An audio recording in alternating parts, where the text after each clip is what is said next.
ভালোবাসা দিবসের রেশ তখনও কাটেনি। চারিদিকে যখন ভালোবাসার গল্প, ঠিক সেই সময়ে এলো এক অপ্রত্যাশিত দুঃসংবাদ।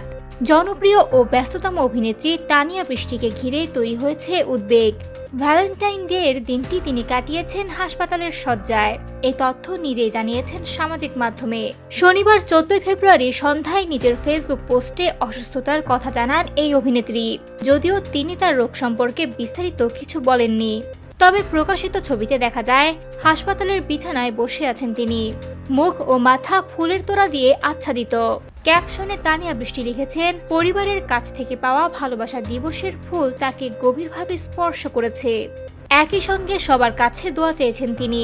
আরও জানান, পরদিন তার মাথায় একটি অস্ত্রোপচার নির্ধারিত রয়েছে। পরে বিষয়টি নিশ্চিত করেন অভিনয়শিল্পী সংঘের সাধারণ সম্পাদক রাশেদ মামুন অপু। তিনি জানান, তানিয়া বৃষ্টির মাথায় একটি টিউমার ধরা পড়েছে, এ কারণে তাকে হাসপাতালে ভর্তি করা হয়েছে এবং 15 ফেব্রুয়ারি তার অস্ত্রোপচার হওয়ার কথা রয়েছে।